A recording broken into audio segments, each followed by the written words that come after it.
하나님의 은혜로 한국교회가 참 이만큼 발전하게 된 것 참 감사하지요. 그런데 우리 한국교회 강단을 보면은 저도 그렇습니다만은 회개의 메시지가 사라져가고 있지 않나, 이런 두려움을 가져봅니다. 특별히 부흥회 때 더 그런 것 같아요. 옛날에는 부흥회 하면 첫날 저녁에 강사 목사님 오셔서 회개하자, 회개의 메시지를 전했습니다. 그래서 부흥회 첫날 회개하는 것은 하나의 문화요, 간습이요, 그리고 관행이었죠. 그러나 지금은 그렇지 않습니다. 이 부흥사들이 먼저 첫날부터 막 웃기는 이야기를 하는 것입니다. 물론 강팍해진 사람들의 마음의 문을 열기 위해서는 웃기는 메시지도 해야 되겠죠. 그러나 웃기는 메시지로 시작해서 위로와 힐링, 항우울제의 어떤 치료 메시지를 많이 전하는 것 같은데 왜 오늘날 이렇게 우리 한국교회는 다툼과 분열이 많은가, 이런 생각을 또 해보게 됩니다. 왜 이렇게 법적인 소송이 많아진단 말인가. 제가 지난주 어느 유명한 대학의 로스쿨 교수와 함께 잠시 식사를 하게 되었는데, 이분이 이런 얘기를 하는 거예요. 나 금방 강의하고 왔는데 제가 뭔 얘기한 줄 아십니까? 학생들에게 이런 얘기를 했다는 것입니다. 여러분들이 교회법 하나만 통달을 해도 변호사가 되어서 노는 일은 없을 것입니다. 아주 바쁘게 일하고 다닐 것입니다. 나는 그 이야기가 상처가 되었습니다. 그만큼 요즘은 교회 소송건이 많고 법적 싸움이 많다는 거 아니겠습니까? 이게 우리 시대의 자화상이고 우리 한국교회의 현 주소라고 이야기할 수 있지요. 그러니까 한국교회 성장이 정체될 수밖에요. 그리고 마이너스가 역사의 진로, 부흥의 진로로부터 역주행을 할 수도 있다는 사실을 생각해 봐요. 회개의 은혜를 잃어버리면 그런 것입니다. 2000년 교회 역사를 봐도 마찬가지죠. 그 시대에 회개의 메시지가 있으면 반드시 여러분 회개의 역사도 있고요, 교회는 부흥하게 되어 있습니다. 그러나 회개의 메시지를 잃어버리고 회개를 잃어버리는 성도들, 반드시 여러분요 기득권 싸움을 하게 되어 있습니다. 서로 어떻고 저떻고 싸우게 되어 있습니다. 여러분, 왜냐? 기독교의 복음은 반드시 회개로 출발합니다. 회개하는 거예요. 여기 소목사도 회개하고요. 다 회개하지 않고는 예수를 믿을 수가 없습니다.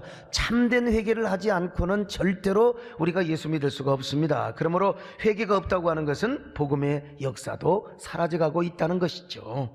옛날이나 지금이나 하나님의 말씀을 듣고 회개하고 자기 삶을 돌이키는 사람은 내가 누구인가를 압니다. 주제 파악을 하게 되어 있어요, 반드시. 그러나 회개를 모르고 교회 생활을 하면은 자신이 도대체 누구인지를 몰라요. 교회를 다녀도 육적으로만 다녀요. 육적인 신앙생활을 하게 되어 있습니다. 회개는 마치요 거울과 같아요. 거울 보면 누가 보여? 내가 보이는 거 아니겠어요? 그러니까 내 부족한 모습이 보여. 아이고, 얼굴에 이 점이 있구나. 아이고, 화장이 벌써 늙었네. 터덕터덕 화장이 떨어지네. 거울을 봐야지. 새벽기도 오는 성도들 보세요. 전 양반이 우리 교인인지 남의 교인인지 잘 몰라요. 화장을 안 하면 잘 몰라요. 그러니까 이제 거울을 보면 겸손해지는 거죠. 저도 옛날에는 총각 소리도 들었는데 참 내가 얼굴 보면 내가 마음에 안 들어요. 마음에 안 들어. 참. 그런데 우리 집사람은 저를 얼마나 또 마음에 안 들겠습니까, 여러분? 응? 그러니까 겸손해지는 거죠. 참 환무심이롱이라고, 인생은 그런 거야, 지나가는 거야. 나도 옛날에 팔팔한 젊음이 있었는데 그래서 겸손해지고 주님을 사랑하고 이웃을 사랑하게 되는 거죠. 이런 사람이 많은 교회는 부흥합니다. 여러분, 겸손한 사람이 많으면 부흥해. 옆 사람하고 한번 인사 좀 하세요. 어쩌면 그렇게 겸손하게 생기셨어요? 예?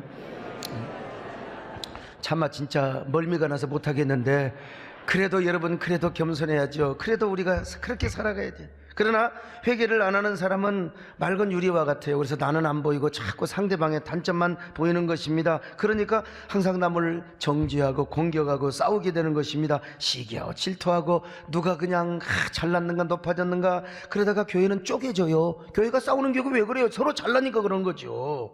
이 동로막 교회가 그랬던 거예요.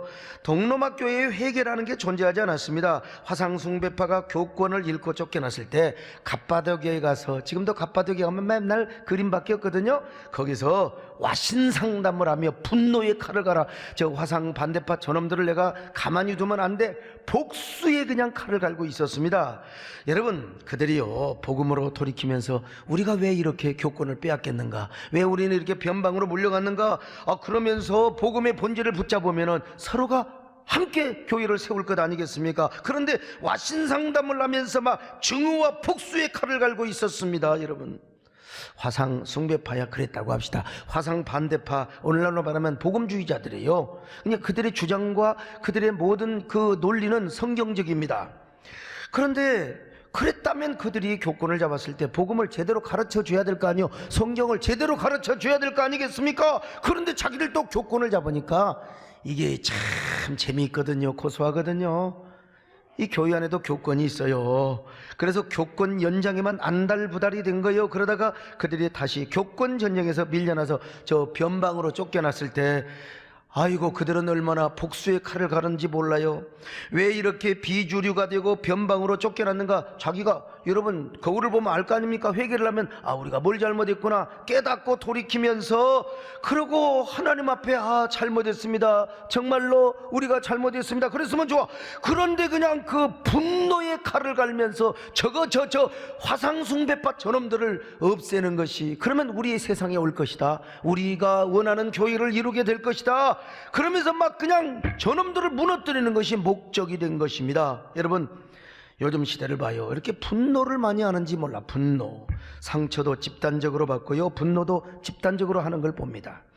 막 분노도 확증 편향성이나 선택적 지각에 의해서 그래서 막 쏠림 현상으로 나타나요. 그래 막 이유도 없이 남이 분노하면 나도 분노하는 거예요. 그냥 괜히 이것이 교회 안에까지 들어와 가지고 막 그냥 정말 무서워서.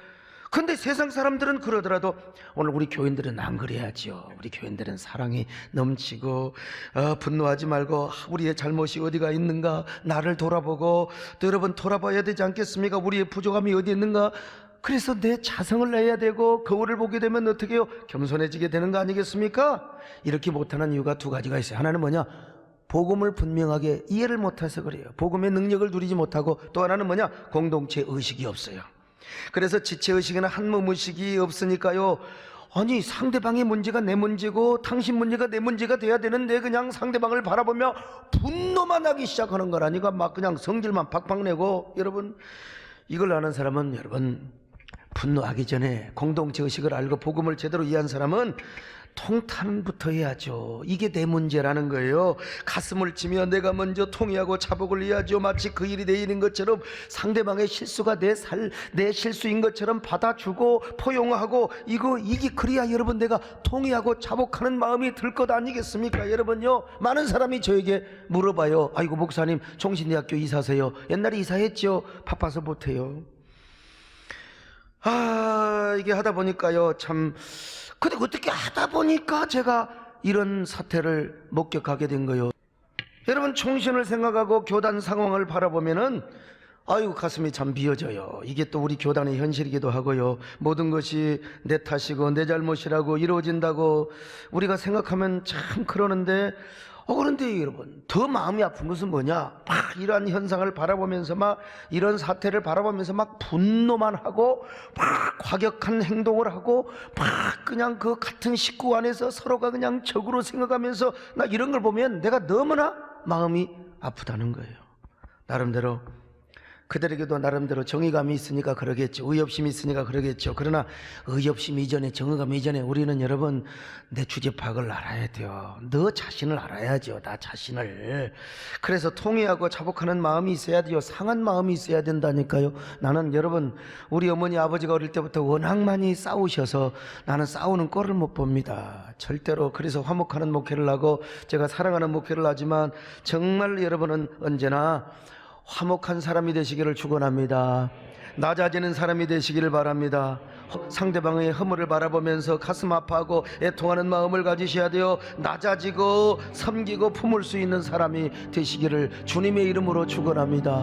낮엔 내처럼 밤엔 달처럼 그렇게 살 수 없을까? 우리가 그렇게 살게 하여 주시옵소서. 낮엔 내처럼 되는데 막 착할 언어, 사람을 죽이고 막 파괴적인 언어를 하게 되는 거예요. 솔로몬 앞에서 한 아이를 앞에 두고 두 여자가 서로 내 아들이라고 우기는 겁니다. 여러분, 누가 진짜 엄마였습니까? 누가 막 소리 지르고 분노하고 막 적개심을 가지고, 이 여자는 가짜 엄마예요. 모든 걸 양보하는 겁니다. 차라리 네 아들이라고 해라. 어떻게 그 아들을 찢어 죽이느냐 이거요. 눈물과 연민과 애통함을 가진 여자가 그 아이의 진짜 엄마가 아니었던가요? 근데 오늘 왜 이 시대 우리 사회, 심지어는 우리 교회까지도 왜 그렇게 에덴의 동쪽과 같은가? 분노하고 끊임없는 파열과 균열이 생기며 소용돌이를 일으키며 다툼과 부정, 그리고 이 부정적인 악순환이 막 끊임없이 되는 것을 여러분 보게 됩니다. 왜 그래요? 가짜들이 많아서 그래요. 진짜는 진짜인데 이게 복음의 진짜 의미를 모르고 이게 주제 파악을 모르니까 공동체의식이 없으니까 가짜처럼 살아가게 되는 겁니다. 가짜처럼 살아가게 되는 이유가 뭐냐? 처음 사랑을 잃어서 그래요. 처음 사랑. 그래서 예수님은 에베소 교회를 향하여 처음 사랑을 버렸다고 책망하시면서 그 사랑이 어디서 떨어졌는가 회개하고 돌이키라는 겁니다. 그러니까 처음 사랑을 잃어버리는 것도 죄라는 거죠. 이걸 회개하고 돌이키라는 것입니다. 자, 계시록 2장 4절로 5절입니다. 시작. 그러나 너를 책망할 것이 있나니 너의 처음 사랑을 버렸느니라. 그러므로 어디서 떨어졌는지를 생각하고 회개하여 처음 행위를 가지라. 자, 여러분, 처음 행위를 잃어버리고 처음 사랑을 잃어버린다는 거, 여러분, 이것도 회개의 대상이 된다는 것입니다. 처음 사랑이 없으면 다 그렇게 되는 겁니다. 처음 사랑. 회개가 없게 되는 것이고, 회개가 없으면요, 하나님을 사랑하는 마음도 없고, 형제를 사랑하는 마음도 없고, 교회를 사랑하는 마음도 없고, 교회 와서 으름장 놓고 내가 소리 지르고, 내가 말이야 왕초 노릇하려고, 목사도 이겨 먹으려고, 고개 숙이고 있는 사람들은 지금 고개를 드셔야 돼요. 다 옛날에 전과자라고 할 수 있어요, 여러분. 그러다가 이제 여러분 막 증오와 복수심이 그냥 가득하고 그냥 에덴의 동쪽처럼, 여러분 그런 교회는 결국은 깨져요.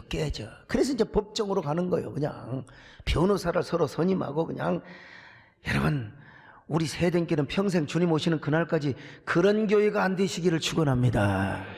그런 교회가 안 되시기를 축원합니다. 예. 자, 그러니까 우리 예수님도 에베소 교회를 향하여 회개하고 돌이키지 않으면 촛대를 옮긴대요. 촛대를 옮긴다는 겁니다. 자, 계시록 2장 5절입니다. 시작. 만일 그리하지 아니하고 회개하지 아니하면 내가 내게 가서 내 촛대를 그 자리에서 옮기리라. 자, 그러면 여러분 우리 분노하지 말고 항상 특별히 우리 중직자들, 우리 장로님들, 또 우리 안수 집사님들, 교역자들, 우리 교회에서 봉사하시는 분들 절대로 소리 지르면 안 됩니다. 교회 와서는 그냥 네 하는 게 좋아요. 나 우리 집사람 좀 네 좀 있으면 좋겠어요. 뭐라고 하면 왜요? 그러고 있어요. 아유, 정말 어쩌면 그렇게 좀 목사님 알았어요 그러면 얼마나 좋겠습니까? 네 하면 좋아요. 교회에서 그렇게 할 수 있으면 소리 지르는 습관 막 이런 거 절대 안 됩니다. 회의하다가도 소리 지르면 절대 안 돼요. 그냥 네 하면 좋습니다. 옆 사람 보고 인사 좀 하세요. 네. 소리 지르기 전에 나는 어떤 사람인가? 남을 비유하고 소리 지르고 공격하면 막 내 영혼부터 막 그냥 절대로 파괴됩니다. 그리고 이런 사람에 의해서 누군가를 막 흠집내고 막 공격하고 그러면 이게 반복하면은 이게 뭐요? 나쁜 바이러스가 딱 사람 인간관계에 이게 틈타게 되는 거예요. 그럼 얼마나 불쌍합니까? 그러니까 이게 교회가 막 그냥 박살나고 그러는 거죠. 2000년 교회 역사를 쭉 보면요, 동로마 교회가 그랬습니다. 특별히 이 화상 반대파들이 변방으로 쫓겨났을 때 자기들의 추한 모습을 봤어야지. 우리가 진짜 복음의 본질을 못 잡았구나. 정말 우리가 회개를 못 했구나. 얼마나 여러분 주의 종이 그러잖아요. 막 신학교 갈 때는 막 펑펑 울고 부름받아 나사님은 뭐든지 가오리다. 그래서 몇십 년 되니까 말이야, 부름받아 나사님하면 어디가 있어 말이야. 이 교권 전쟁 하나님 앞에 얼마나, 이게 바리새인이죠. 이게 오늘날 서기관이지. 우리 속에서 진정한 감격과 진정한 사랑이 없으면 다 그렇게 되어 있어요. 그래서 회개는커녕 이 사람들이 증오, 분노가 폭발해서 누구를 끌어들였느냐? 마침내 외부 세력을 끌어들인 거예요. 외부 세력. 그게 바로 누구냐? 그게 바로 누구냐면 오스만 튀르키족들, 이슬람의 세력을 끌어들인 거예요. 왜? 저 동로마 콘스탄티노플 안에 있는 교권 세력을 무너뜨리려면 내 힘 가지고는 안 돼요. 그래서 끌어들인 거예요. 오늘날도 교회 개혁하는 건 좋아요. 얼마든지 우리 개혁합시다, 여러분. 내가 개혁을 못해서 환장인 사람이에요. 그런데 어떤 교회 보면은 자기 힘으로 안 되니까 저 교회 주동 멤버들을 끌어들이려니까 외부의 시민단체를 끌어들이고, 참 이 얼마나 비참한 일입니까? 그래서 결국은 어떻게 됩니까? 통로마 교회가 다 망해버렸어요. 존재 자체가 없습니다. 깨졌어요. 작살났어요.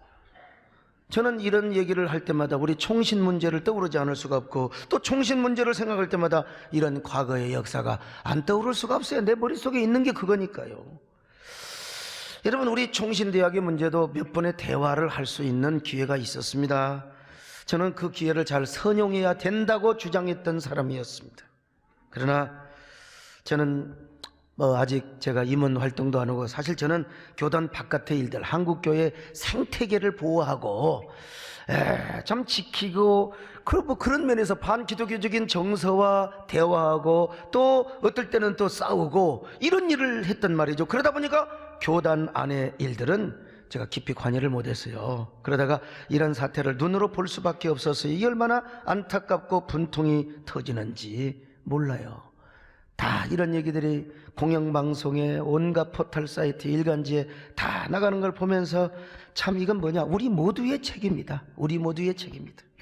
그러니까 우리 모두가 회개해야 돼. 이건 누구의 문제라고 생각해서는 안 됩니다. 저도 회개해야 되고, 우리 교단 안에 있는 모든 목사와 장로들이 다 회개해야 되고, 그리고 여러분도 회개해야 돼. 왜? 여러분도 바로 우리 같은 교단 안에 있기 때문에 그렇습니다. 지금이라도 우리가 회개하고 기도하면 하나님께서 우리를 불쌍히 여겨주실 줄로 믿습니다. 다시 일어날 수 있는 기회를 허락해 주실 줄로 믿습니다. 여러분, 왜냐하면 기독교 2000년 역사를 보면요, 회개의 역사가 있는 곳에는 반드시 부흥의 역사가 따랐습니다. 기독교 2000년 역사에 부흥의 출발은 회개고, 회개가 모든 부흥의 첩경이었어요. 이것은 심령의 부흥도 첩경이지만 교회 부흥도, 여러분, 회개가 있어야 돼요. 회개 없는 복음이 있을 수가 없어요. 특별히 초대교회가 그랬습니다. 예루살렘 교회가 어떻게 해서 부흥을 한 것입니까? 회개를 통해서 부흥했지 않습니까? 그런데 회개를 하기 위해서는 이 지도자가 회개 메시지를 잘 전해야 돼요. 오늘 사도행전 2장에서 베드로가 회개의 메시지를 던졌습니다. 사도들이 회개의 메시지를 전하니까 수많은 사람들이요, 마음이 찔려서 뭐라고 합니까? 우리가 어떻게 하면 좋겠습니까? 형제들이요, 우리가 어떻게 하면 좋겠습니까? 자, 사도행전 2장 37절로 38절 같이 봅니다. 시작. 그들이 이 말을 듣고 마음에 찔려 베드로와 다른 사도들에게 물어 이르되, 형제들아, 우리가 어찌할꼬 하거늘, 베드로가 이르되, 너희가 회개하여 각각 예수 그리스도의 이름으로 세례를 받고 죄 사함을 받으라. 그리하면 성령의 선물을 받으리니. 성령을 선물로 받으리라. 회개하라.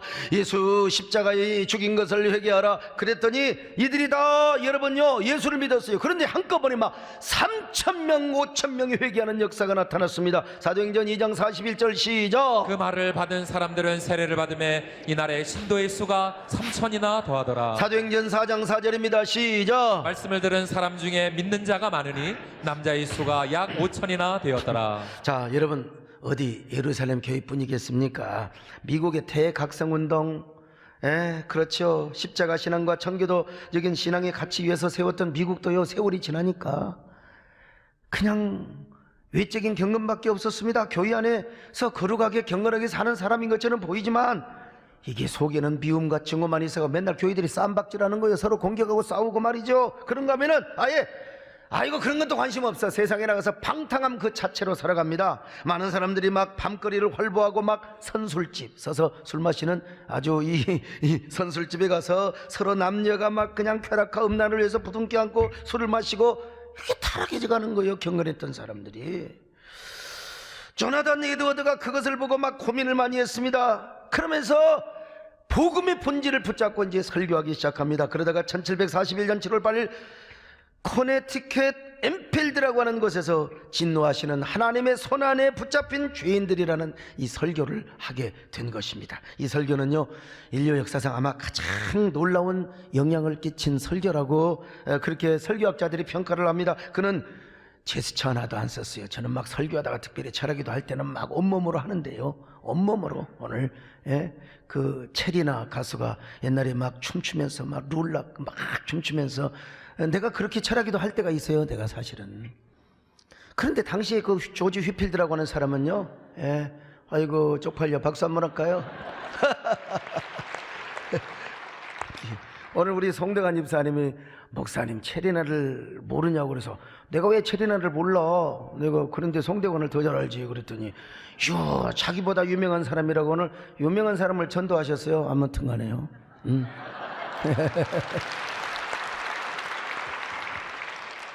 그런데 조지 휘필드는요, 막 여러분, 하나님은 여러분을 사랑하십니다, 이렇게 막 그래 쇼맨십이라도 있는데, 이 조나단 에드워드는 그냥 원고를 읽어갔어요. 그냥 쓰는 대로 그냥 읽어갔어요. 그랬는데 세상에 그렇게 설교를 하는데 뭐 어떤 사람은 소리 없는 눈물을 흘리기도 하고, 어떤 사람은 막 흑흑흑흑 하면서 울기도 하고, 어떤 사람은 막 괴성을 지르며 으아 하면서 회개를 하기도 하고, 어떤 사람은 지옥에 떨어질까 봐서 의자를 붙잡고 흐느끼는 사람들이 있었어요. 원고만 읽어가는데. 내가 어떻게 다 원고를 다 읽어줄 수는 없지만은 이 잠깐 거기에 일부분만 여러분들에게 소개를 하는데요. 자, 이제 조나단 에드워드의 설교가 시작됩니다. 여러분은 지옥의 구덩이 위에서 하나님의 손에 매달려 있습니다. 여러분은 불타는 구덩이에 들어가야 마땅한 자들이며 하나님께서는 여러분을 추놈하게 꾸짖고 계십니다. 마귀는 여러분을 기다리고 있으며 지옥의 문은 활짝 열려 있습니다. 여러분들에게는 피난처가 없습니다. 여러분이 이 땅에 살아가고 있는 순간순간들은 전적으로 여러분들을 붙들고 계시는 진노하시는 하나님의 인내의 손에 의한 것입니다. 처참한 세계, 펄펄 끓어오르는 유황불못은 여러분의 발밑에 넓게 펼쳐져 있습니다. 그곳에는 하나님의 진노의 불꽃이 활활 타오르고 있습니다. 그 지옥에는 여러분들이 디디고 설만한 발판이나 붙잡고 매달릴 만한 손잡이도 없습니다. 여러분과 지옥 사이에는 허공 위에 아무것도 없습니다. 지금 즉시 여러분을 그곳에 떨어지지 않도록 붙잡고 있는 것은 오직 하나님의 능력과 그분의 선하신 의지밖에 없다는 사실을 기억하십시오. 여러분이 처해 있는 위험천만한 상황들을 잘 보십시오. 여러분이 있는 곳은 거대한 진노의 영광로이며 진노의 불꽃이 활활 타오르는 넓고 바닥이 없는 구덩이입니다. 어떤 중보자에게도 요구하지 않는 여러분은 자신을 구원할 방도가 전혀 없으며 하나님의 진노의 불도 끌 수 없습니다.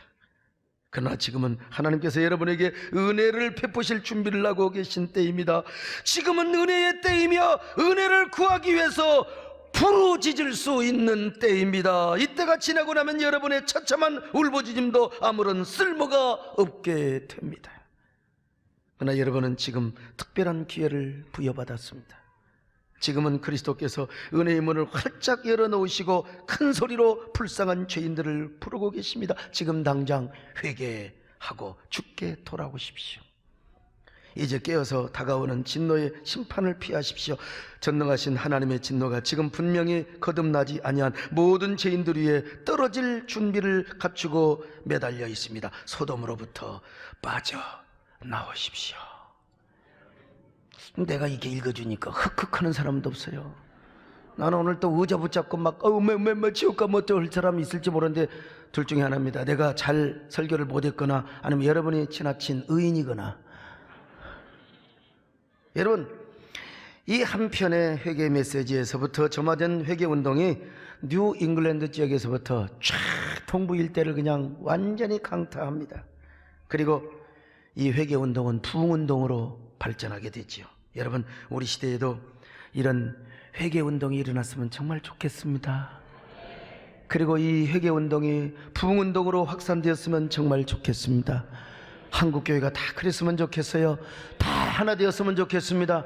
회개하고 다투던 교회가 하나가 되며 다 우리가 교회를 사랑하지 못하고 하나님을 사랑하지 못하고 형제를 사랑하지 못한 것들을 회개하는 회개운동을 같이 했으면 좋겠어요. 여러분들이 이런 기폭제가 되시기를 바랍니다. 불씨가 되시기를 바랍니다. 혹시라도 방탕하고 음란한 죄를 짓고 왔으면 여러분 회개하시기를 바랍니다.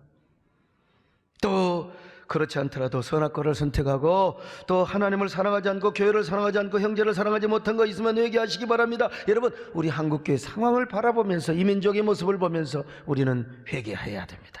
다 누구의 잘못이요? 우리의 잘못이라. 옛날 고인이 되었지만 박윤선 박사님은 신문을 보고 어떤 사람은 신문 보고 막 분노하고 이런 쓰레기 이런 뭐 하잖아요.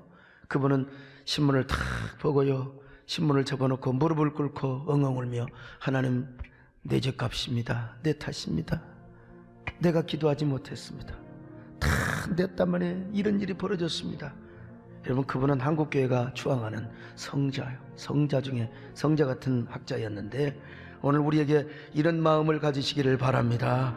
그래야 우리 한국교회가 삽니다. 우리 세den교회가 삽니다. 여러분의 가정이 삽니다. 여러분, 이런 회개의 선구자들이 되시기를 바랍니다. 이런 착한 에노바이러스가 되시기를 축원합니다. 우리의 죄를 용서하여 주시옵소서. 주여 우리의 죄 용서하여 주소서. 지난 날의 잘못을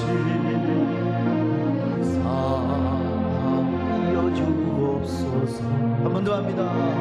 주여 우리의 죄를 용서하여 주소서. 지난 날의 잘못을 사하여 주옵소서.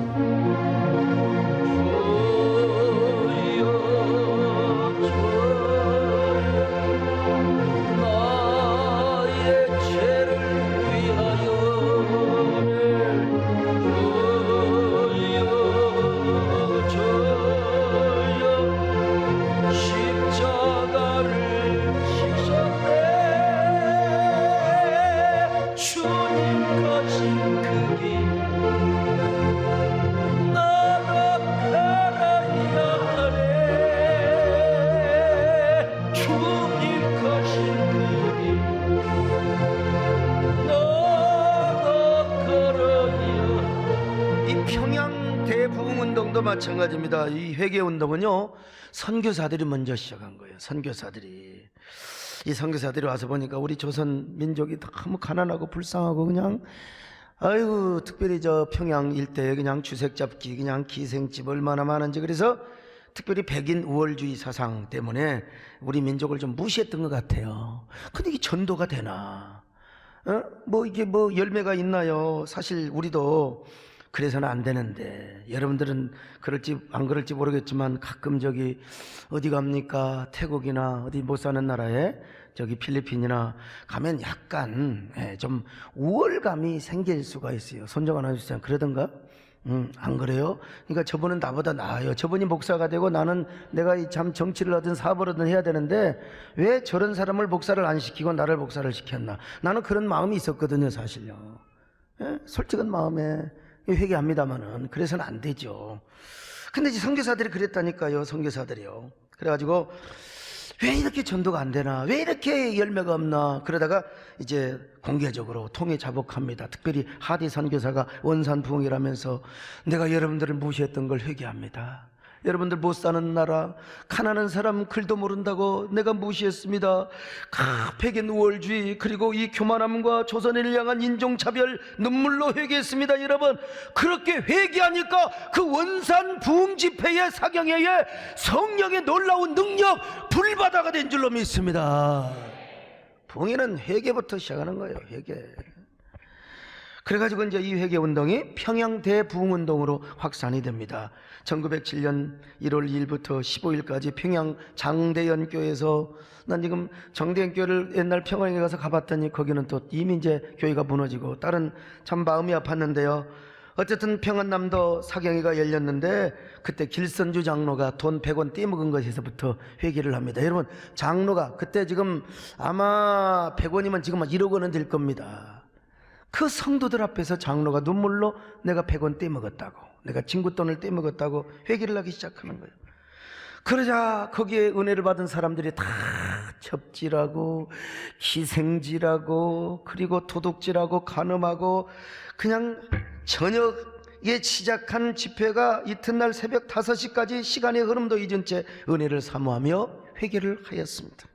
그랬을 때 마가다락방에 임했던 저 성령의 불길처럼 여러분, 평양에 놀라운 부흥의 역사가, 여러분, 저 위대한 역설적 거룩한 이 퍼펙트 퍼펙트 스톰이요, 이런 그 급하고 강한 바람 불길이 그냥 그 장대인 교회에 임해가지고 말이죠, 놀라운 역사가 나타나요. 그래서 기생집이 문을 닫고 술집이 문을 닫고 평양에 놀라운 역사가 나타났던 것이, 그리고 이 회개운동이 한국교회 부흥운동뿐만 아니라 세계 선교에 이르는 놀라운 영향을 미쳤던 것입니다. 여러분, 오늘 그러므로 교회가 살기 위해서는 반드시, 흥하는 교회는 반드시 회개가 있고요, 망하는 교회는 회개는 없고 날마다 다툼과 싸움밖에 없어요. 여러분, 항상 주님 앞에 나와서 우리 교회는 회개를 앞세우는 그런 교회 되시기를 축원합니다. 물론 저는 그렇다고 해서 오늘날도 전부 다 죄를 자백해라, 공개적으로 죄를 고백해라, 그렇게 말하지는 않습니다. 과거는 과거고 문화와 흐름이 다른데, 지금 요즘 상황, 삶의 배경이 다르는데요, 여러분 나와가지고 우리 장로님이 나와서 아이고 제 목사님 제가 30년 전에 제가 이런 짓을 했습니다, 그럼 또 어떻게 되겠어요? 가정이 개판되는 거지. 그냥 여러분 또 이 여자분들 나와가지고 막 목사님 제가 이랬습니다, 그러면 여러분 한동안에요, 한국교회에 쓰러지는 그 쓰러짐 집회가 유행했습니다. 자기도 모르게 막 치마가 올라간지도 모르고 막 교회에서 그냥 지었던 죄를 다 회개하고, 그걸 또 남편이 알고 부인이 알아가지고 가정 깨지고 교회 깨지고, 여러분 한국교회가 상당히 타격을 받았습니다. 저도 구미동 교회 시절에 서울대병원 앞에 그때 이제 어느 여자 강사가 꼭 좀 강단에 세워달라고, 선배 꼬름하게 생기고 남편이 또 기도원 원장이고, 그래서 제가 한번 하루 저녁 세워드렸는데 갑자기 사람들을 불러내더니 막 그냥 샥 하는 거예요. 여러분, 제가 막 샥샥 하면 또 참 그런 사역은 안 해야죠. 인격적으로 사역을 해야지. 아니 나온 사람이 그냥 싹 싹하니까 그냥 팍팍 다 넘어져 버려요. 왜 저를 또 험악하게 보이신지 모르겠어요. 내가 아니고 그분이 했다니까. 예. 그래가지고 이제 그분이 그날 좀 스봉을 입고 오셔야 되는데, 스봉이나 바지나 뭐 다, 그 짧은 치마를 입고 오셔가지고 그냥 바지가 다 올라가가지고 막 야! 하고 그냥 하는데, 내가 못 봐주겠어요. 막 죄진 걸 고백하고 하는데 뭐, 그래서 딱 중지시켰어요. 일어나! 정신 차리죠. 그리고 강사 그만하세요. 그만하시고 가서 기도원에서 하세요. 교회에서 신도시에서 이렇게 하는 거 아닙니다. 예. 제가 잘했든지 못했든지 천국 가서 이제 제가 뭐 야단 맞든 아무튼 간에 칭찬받든 할 텐데, 또 한 번은 제가요 전도 훈련을 아주 빡세게 전도 훈련 시키는 곳에 제 모든 자존심 다 내려놓고, 나는 지금도 배울 게 있으면 다 누구에게나 배웁니다. 공부하러, 제가 어떻게 저렇게 전도를 잘 시키는가 공부하러 갔어요. 훈련 받으러. 저녁부터 회개시키더라고요. 회개시키는 거 참 좋지요. 근데 불 꺼놓고 다 마이크 앞으로 나와서 공개적인 죄 자백을 하도록 하는 거야. 눈을 뜨면 다 보여. 누군지 다 알아. 저는 또 이상하게 눈을 감으라고 그러는데 다 눈을 뜨고 봅니다. 이렇게 다 누군가, 내 눈의 힘이 다 보이는 거예요. 제가 첫날 저녁은 인내를 하고 참았어요. 근데 둘째 날 저녁부터 내가 도저히 구역질이 나와서 내가 들을 수가 없어요. 내가 어려워서가 아니라 도저히 인내심을 잃어. 이거 도저히 참을, 사람이 타락해도 어떻게 이렇게 타락할 수가 있을까, 이해가 안 되는 거예요.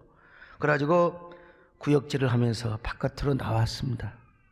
그랬더니 주최 측에서 들어가자고, 난 구역질이 나서 도저히. 제가 요즘 생각은 좀 다르죠. 미투 운동이 벌어지고 변태적인 성폭행이 드러나면서, 저런 사람은 저렇게라도 회개를 해서 사람을 새 사람으로 만든다면 그거는 괜찮겠구나, 이런 생각이 들어요. 자, 그런데요, 그렇게라도 회개를 시켜야 되지 않았는가, 이런 생각을 제가 해봐요. 그때 그분들하고 절교를 했는데 그 전도 운동하는 단체도 없어졌습니다, 지금은. 그러나 아무리 그렇게 새 사람을 만들고 그런다 하더라도 오늘날 이 도심 교회에서 그렇게 공개적인 죄 자백을 하고 죄 고백을 하는 것이 과연 옳은 것인가? 저는 제가 볼 때는 문화적인 그런 흐름과 여러 가지 배경 속에서 우리가 결단을 하는 것이지, 성경에도 그런 게 있기도 하고 없기도 하는 겁니다. 그리고 초대교회에 공동체에서 죄 고백을 하는 그런 사건이 있긴 하지만, 그것을 오늘 문화의 그대로 방법을 그대로 한다는 게 과연 옳은 것인가? 저는 그렇게 생각하지 않아요. 그래서 공동체 안에서 죄 자백을 안 하더라도 정말 중요한 건 뭐냐? 하나님이 기뻐하신 마음이 있어요. 그게 바로 뭐냐? 중심을 보신다고 했잖아요. 다윗이 고백한 대로 애통하고 통회하는 마음을 갖는 겁니다. 회개가 없는 의식적인 제사보다 하나님이 더 중요하게 생각하는 일은 뭐냐? 애통하고 통회하는 마음입니다. 상한 마음이라는 거요. 그 상한 마음으로 진정한 회개의 제사를 드리고 애통하는 마음과 상한 심령을 주님 앞에 드릴 때 그것이 진정한 회개라는 거죠. 자, 시편 51편 16절로 17절 봅니다. 시작. 주께서는 제사를 기뻐하지 아니하시나니 그렇지 아니하면 내가 드렸을 것이라. 주는 번제를 기뻐하지 아니하시나이다. 하나님께서 구하시는 제사는 상한 심령이라. 하나님이여 상하고 통회하는 마음을 주께서 멸시하지 아니하시리이다. 구약시대는 회개를 속죄제를 통해서 드렸어요. 속죄제. 그 속죄제는 공개적으로 드립니다. 그러니까 내가 이런 죄를 지었습니다, 죄송합니다, 그리고 이제 공개적인 제사를 드리는 거죠. 그러나 우리 하나님은 공개적으로 드리는 속죄 제사보다 중요한 게 뭐냐? 하나님 앞에 애통하고 통회하는 그 마음을 원한다는 거예요. 마음을. 공중 앞에서 죄를 안 드러나고 이게 중요한 것이 아니라는 겁니다. 오히려 하나님 앞에서 자신의 죄를 그래서 다윗이는 뭐라고 그랬어요? 내가 죽게만 범죄해야 하였다고 그래서 죽게만 범죄. 그러니까 사람 앞에 지었단 말 그 말이 아니고 진정한 상한 마음과 통회하고 그리고 애통하는 마음을 하나님 앞에 드리라는 거지요. 오늘날도 공중 앞에서 회개하는 것보다 중요한 게 뭐냐? 애통하는 마음. 여러분 항상 모든 현실을 바라보면서 먼저 나부터 애통하는 마음을 가지시기를 바랍니다. 주님 앞에 상한 마음을 가지고 어떻게 상대방을 증오하고 아니죠.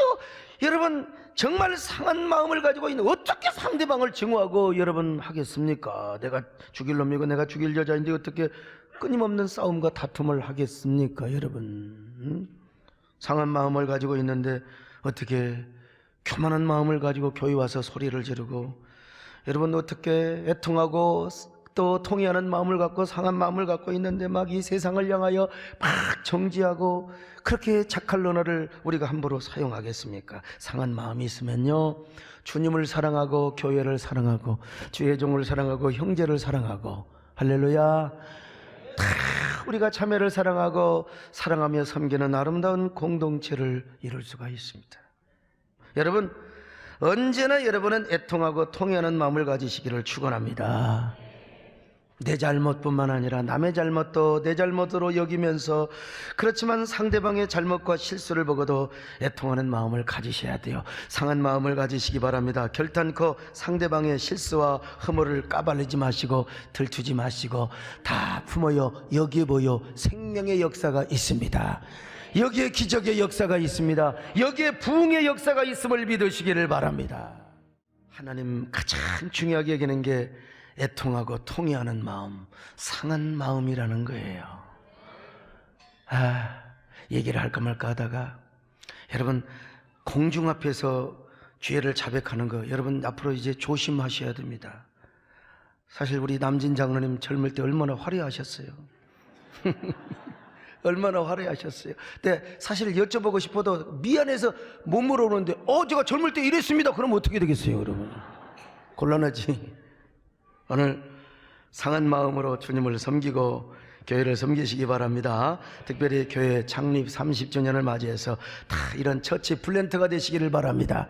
킹덤 빌더가 되시기를 바랍니다. 다 이렇게 해서 심령이 흥하고 교회를 흥하게 하며 그리고 교회가 흥해야 민족이 잘 되고 국가가 잘 됩니다. 여러분 모두 다 이런 성도 되시기를 주의 이름으로 축원합니다.